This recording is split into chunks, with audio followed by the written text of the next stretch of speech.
Hello मित्रों, welcome to Aryavart reacts. मैं गौरव आप सभी का स्वागत करता हूं। आज का वीडियो थोड़ा अलग होने वाला है, जो कि हम किसी वीडियो पे या किसी गाने, टीजर, ट्रेलर उन सब पे रिएक्शन नहीं करेंगे। आज एक बहुत ही महत्वपूर्ण बात हम यहाँ पे डिस्कस करना चाहेंगे। तो बात ऐसी है कि दीपिका पादुकोण आज के समय में बॉलीवुड की सबसे हाईली रेटेड एक्ट्रेस है। उनके साथ वो टॉप अर्निंग और साथ में मोस्ट इन डिमांड एक्ट्रेस हैं। तो बहुत सारे फिल्म मेकर्स उनके साथ फिल्में करना चाहते हैं और इसी तरह संदीप रेड्डी वांगा वो भी अपने फिल्म में उनको साइन किया था।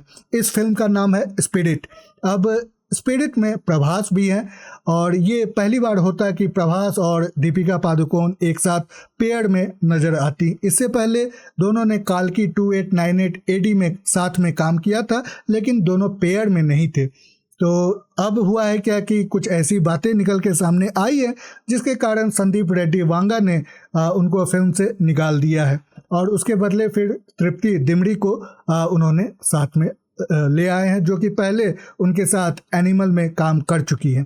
तो चलिए देखते हैं कि क्या मामला है, ये पूरा जो मतभेद है इसके पीछे क्या कारण रहे हैं। सब कुछ हम आगे देखेंगे और इसके साथ ही मैं अपने विचार आपके साथ शेयर करूंगा और उसके लिए वीडियो अंत तक जरूर देखिएगा।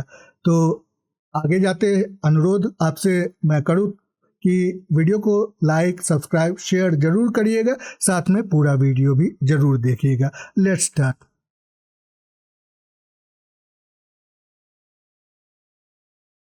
नाउ द थिंग इज कि संदीप रेड्डी वांगा उन्होंने भी अपना नाम बनाया है और कबीर सिंह, एनिमल जैसी मूवीज से उन्होंने अपने आप को वेल एस्टैब्लिश्ड कर दिया है।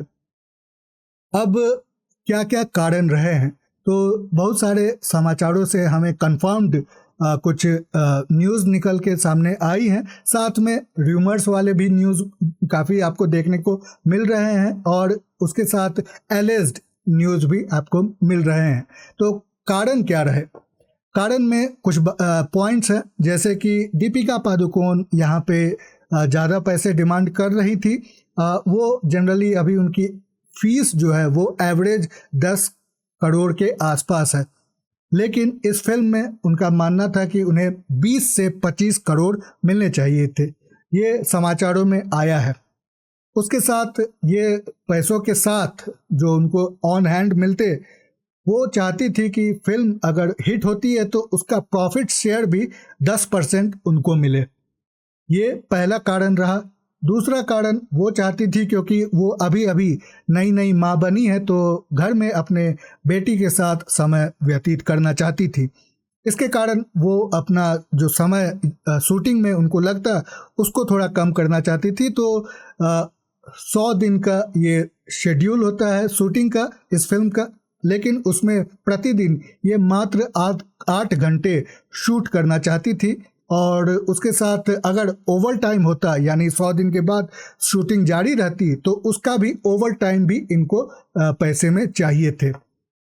इसके साथ एक और बात निकल के सामने आई है। ये रूमर्स या एलिगेशंस हैं, कंफर्म न्यूज़ नहीं है, लेकिन क्योंकि संदीप रेड्डी वांगा अपने एक्टर्स से भरपूर काम निकलवाते हैं, तो वो चाहते थे कि क्योंकि ये फिल्म तेलुगु में भी बनेगी, प्रभास तेलुगु फिल्म इंडस्ट्री से आते हैं, साथ में संदीप भी तेलुगु फिल्म इंडस्ट्री से आते हैं, तो दीपिका पादुकोण नहीं चाहती थी कि वो तेलुगु में डायलॉग्स बोले।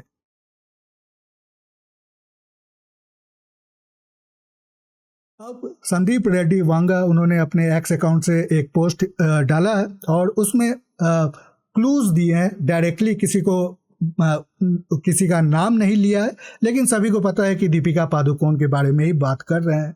तो उन्होंने बात कही है कि जो भी अगर फिल्में बनती हैं तो उसमें जितने भी लोग काम कर रहे हैं वो एक NDA साइन करते हैं। NDA का मतलब नॉन डिस्क्लोजर एग्रीमेंट होता है।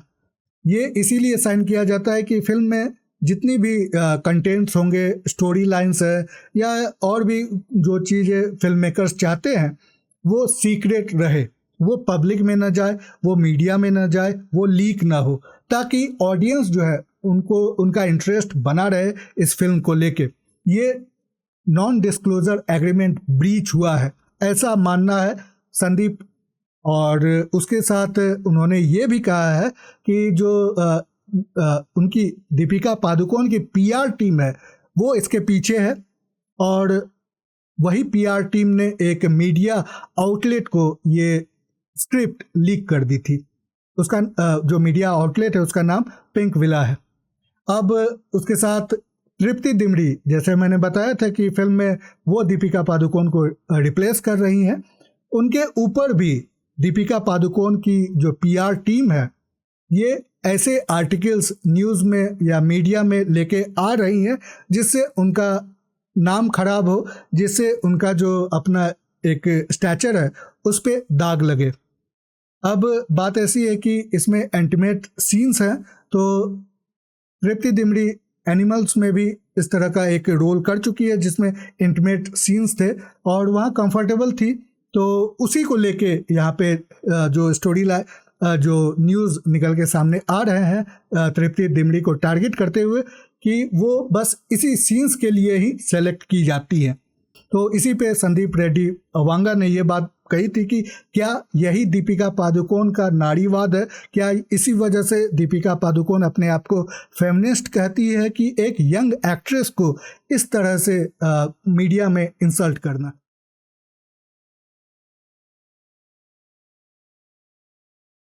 अब दीपिका पादुकोण का क्या इसमें रिएक्शन आया, तो स्टॉकहोम में वो एक ब्रांड के प्रमोशन के इवेंट में थी। वहाँ पे उन्होंने ये सिंपल सी बात कही, कोई खास उन्होंने खुलासा नहीं किया, बहुत ही नॉन डिस्क्रिप्टिव उनका आंसर था। और उन्होंने कहा था कि अब अपने इनर वॉइस को सुन के वो फिल्में सेलेक्ट करेंगी जहाँ पे वो कंफर्टेबल हों, बस इतनी ही बात कही। तो अब इसमें बहुत सारे और जो फिल्म में या फिल्म इंडस्ट्री के लोग हैं उन्होंने अपने अपने विचार रखे, अपने अपने ओपिनियंस बताए।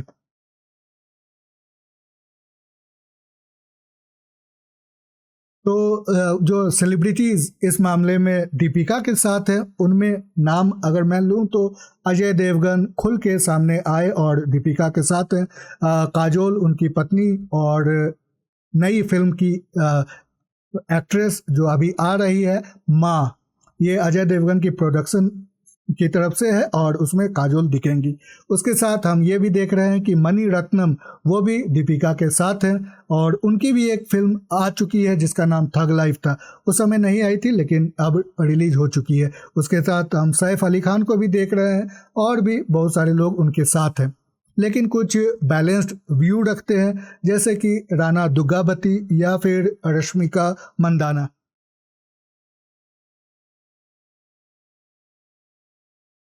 तो ये सारी बातें तो हो गई। इस बीच एक और वीडियो ट्रेंड करने लगा दीपिका पादुकोण का, जो पुराना एक इंटरव्यू था जहाँ पे वो जेंडर पे गैप की बात कर रही थी, यानी जो एक्टर और एक्ट्रेसेस की कमाई होती है उसमें बहुत एक अंतर देखने को मिलता है, चाहे वो एक्ट्रेसेस सुपर अपने टॉप पोजीशन पे ही क्यों ना हो। जो एक्टर टॉप पोजीशन पे हैं उनसे बहुत कम उनको पेमेंट मिलती है। जैसे कि अगर कंपेयर करें तो आमिर खान की मूवी में आमिर खान को अगर 50 करोड़ 80 करोड़ मिलते हैं तो उनकी एक्ट्रेसेस को अगर टॉप लेवल की भी एक्ट्रेस हो तो उनको मात्र 10 करोड़ ही मिलते हैं। तो इस पे उन्होंने बात की थी, लेकिन मेरा मानना है कि ये बिल्कुल भी डिस्क्रिमिनेटरी नहीं है और जेंडर बेस्ड ये डिस्क्रिमिनेशन बिल्कुल भी नहीं है। और उसका मुख्य कारण है कि आपकी मार्केटेबिलिटी कितनी ज़्यादा है, आपको लोग देखना कितना चाहते हैं उस पर डिपेंड करता है। आपकी अगर कमाई, आपके फिल्मों की कमाई अधिक होती है तो आपका ब्रांड वैल्यू बढ़ता है और उसके कारण आपकी कमाई ज़्यादा होती है। तो इसमें जेंडर की बात नहीं है। लेकिन एक बात मैं ज़रूर कहूँगा कि जो फीमेल लीड फिल्में होती है वो उतना बड़ा बिजनेस नहीं करती है। अब ये ऑडियंस पे डिपेंड करता है। मेल लीड वाली फिल्में बहुत ब्लॉकबस्टर अगर होती हैं तो सुपर डुपर बिजनेस करती हैं, तो एक वो भी कारण है। लेकिन जो मैं जेंडर पे गैप की बात कर रहा हूँ तो उसमें 3 प्रमुख उदाहरण मैं आपके सामने देना चाहता हूँ और तीनों दीपिका पादुकोण के ऊपर ही है। पहली एक फिल्म आई थी जिसका नाम था गोलियों की रासलीला रामलीला, उसमें उनके पति, अभी जो पति थे, पति हैं रणवीर सिंह, वो उस समय बहुत ही नए एक्टर थे। वो दोनों साथ में पहली बार पर्दे पे आए थे। उस समय दीपिका पादुकोण ने ज़्यादा पैसे लिए थे और रणवीर सिंह क्योंकि नए थे तो कम पैसे लिए थे। वहाँ पे फिर जेंडर पे गैप नहीं दिखता है। दूसरा अगर उदाहरण दूँ तो आपको बाजीराव मस्तानी है। इसमें हुआ क्या कि रणवीर सिंह अब थोड़ा अपना जो अपने आप को एस्टैब्लिश कर लिया, तो वो अब चाहते थे कि फिल्म में उनको ऑन हैंड पैसे नहीं देकर जो प्रोड्यूसर्स हैं वो प्रॉफिट में शेयर करें। तो अगर फिल्म फ्लॉप कर जाती तो उनको घाटा होता, तो उन्होंने रिस्क लिया, उन्होंने ये दांव लिया। Deepika Padukone on the other hand उन्होंने ज़्यादा पैसे लिए, प्रियंका चोपड़ा से अधिक पैसे लिए थे, और उसका मुख्य कारण था कि दीपिका और रणवीर सिंह की ये फिल्म थी। Priyanka Chopra as a support role में वो थी। अब ये यहाँ पे आप देख सकते हैं कि कारण क्या था कि Priyanka Chopra as a senior और well established actress international level पे भी फिर भी उनको पैसे कम मिल रहे हैं दीपिका से। और मुख्य कारण यही था कि लोग चाहते थे रणवीर सिंह और दीपिका पादुकोण को साथ में देखना, उनकी जोड़ी को देखना, क्योंकि रामलीला में ही दोनों हिट हो चुके थे। अब तीसरा जो उदाहरण है वो पद्मावत का है। यहाँ पे दीपिका पादुकोण, रणवीर सिंह और शाहिद कपूर थे। शाहिद कपूर को सबसे कम पैसे मिले थे। अब शाहिद कपूर भी वेल एस्टैब्लिश्ड एक्टर हैं और अपने दम पे वो फिल्में हिट कराते हैं, लेकिन उनको कम पैसे मिले थे। वही बात है, मार्केट की बात है। दीपिका पादुकोण रणवीर सिंह की हिट जोड़ी को लोग देखना चाहते थे और इसी वजह से प्रोड्यूसर्स ने सोचा कि उनको ज़्यादा वो डिजर्व करते हैं ज़्यादा पैसे लेने का।